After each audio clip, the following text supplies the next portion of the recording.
Hi, I'm Dennis Quaid.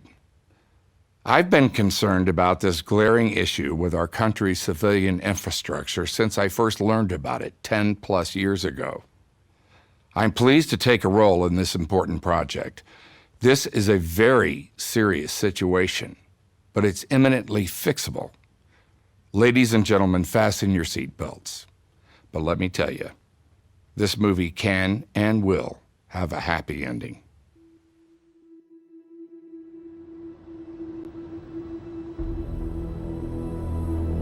You ever stop and realize how fragile all this is? Wouldn't take much to throw us right back into barbaric times. All you'd have to do would be eliminate electricity. New York, one of the biggest cities in the world, plunges into darkness in the blink of an eye. It's just after 4 p.m. on August 14th, 2003, and an unthinkable disaster becomes reality. A cascade of power failures shuts down electricity in southeast Canada and across 8 northeastern states. Cities like New York are brought to a complete standstill. Hundreds of people are trapped in subway tunnels, while the traffic above becomes a nightmare of gridlock. In all, 55 million people lost power for up to 2 days. The main culprit, a sagging high-voltage power line in northern Ohio that brushed up against an overgrown tree. Eliminate electricity. That's all. But completely. So, no electricity, no lights. You're back to candles and lanterns, campfires and bonfires. Batteries couldn't be recharged. Generators couldn't be refueled because fuel is pumped electrically. So is water, by the way. So no lights, no fuel, no water, no computers. And computers run everything. Police wouldn't help you. They'd be gone at the first sign of trouble. They'd be home protecting their own families. So would the Army and the National Guard. You'd be alone. You'd be on your own. You'd be SOL and JWF. You might think George Carlin was funny, but this is hardly a humorous subject. Just listen to esteemed U.S. Senator Angus King. There's a weird calmness about this hearing. This is not calm. The Russians are already in the grid. This is not a threat. This is happening. We are under attack. We are in a very dangerous place. I just think this has to be an emergency, an urgent situation. What would the catastrophic consequences be at a human level if you tried to live in a non-electricity world given the way we built our civilization? Do you think that adversaries of the United States have the capability right now to shut down the power grid? Yeah, they do. I mean, I think that there are very malign actors who are trying, even as we speak. There are thousands of attacks on all aspects of the energy sector and the private sector generally. I mean, the meat plant, for example. It's happening all the time. In February 2022, 60 Minutes ran a story that took a hard look at the vulnerability of the U.S. power grid. John Wellinghoff was chairman of FERC, the Federal Energy Regulatory Commission, a small government agency with jurisdiction over the U.S. high-voltage transmission system. Wellinghoff commissioned a study to see if a physical attack on critical transformers could trigger cascading blackouts. It was actually a very shocking result to us that there's a very few number of substations you need to take out in the entire United States to knock out the entire grid. Knock out the entire grid? That's correct. How many would it take to knock out, putting the entire country in a blackout? Less than 20. The report was leaked to the Wall Street Journal. It found the U.S. could suffer a coast-to-coast blackout if saboteurs knocked out just 9 substations. That's right, 9 out of 55,000 substations. Between 2010 and 2020 alone, there were more than 700 documented attacks on this nation's electric grid.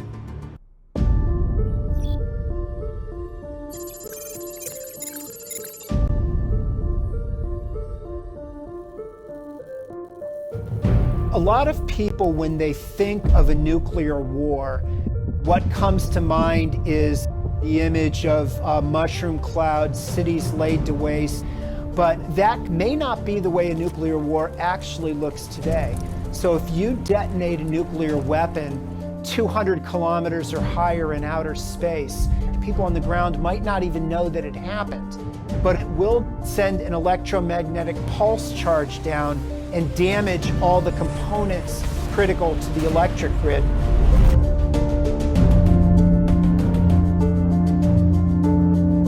In other words, a nuclear explosion in the atmosphere above the United States could unleash a burst of invisible electrical energy that within a fraction of a second could wash over this country and overload all of our most sensitive electronic devices, including the nation's power grid.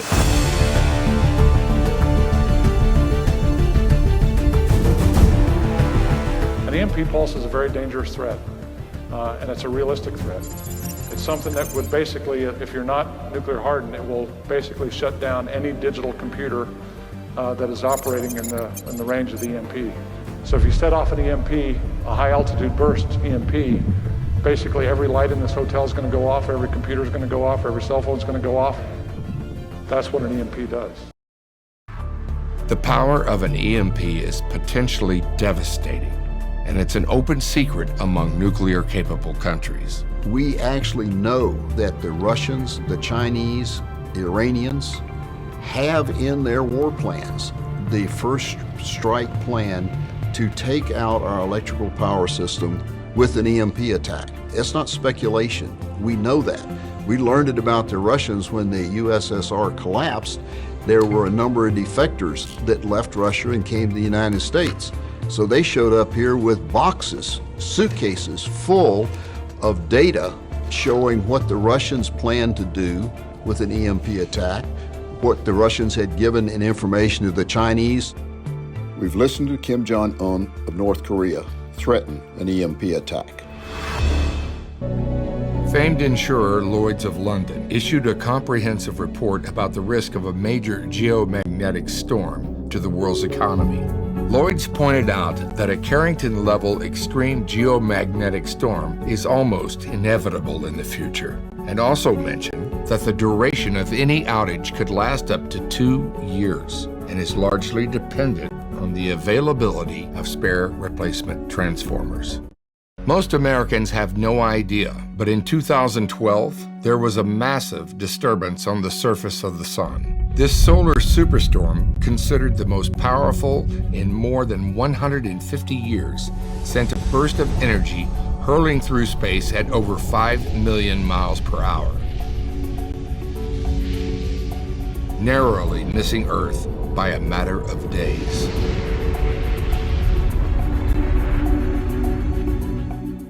This is a fixable problem, and it's completely bipartisan, but we need to come together around solutions that will work.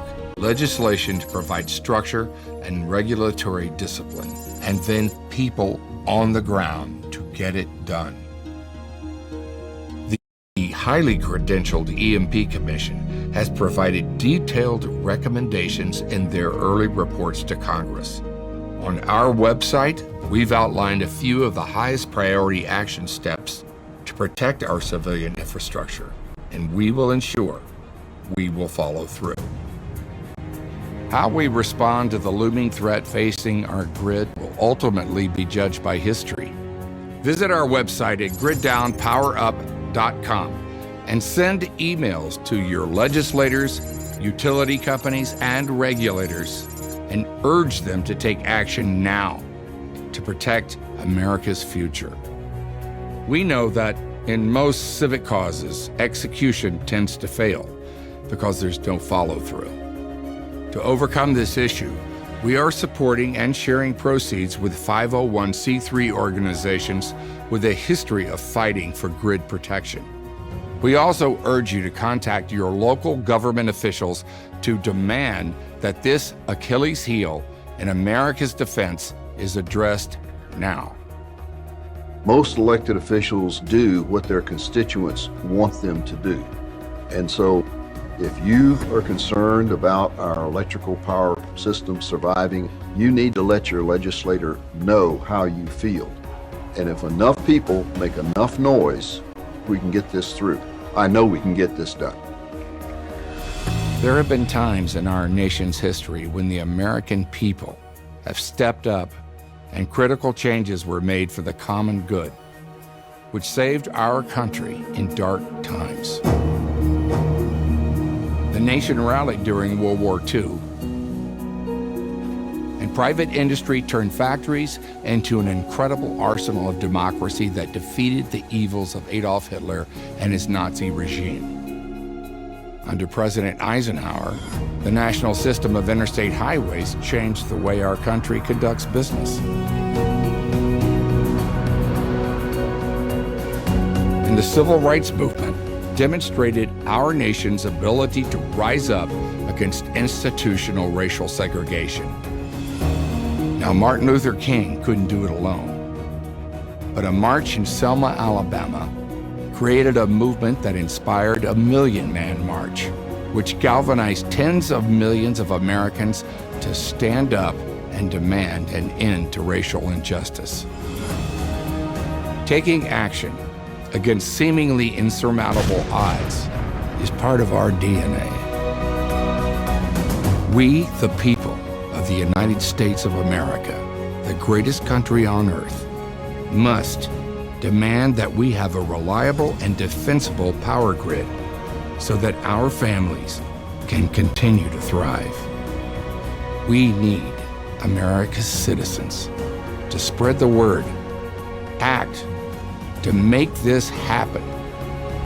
In our country, failure has never been an option. We got this, America. Choose power up, not grid down.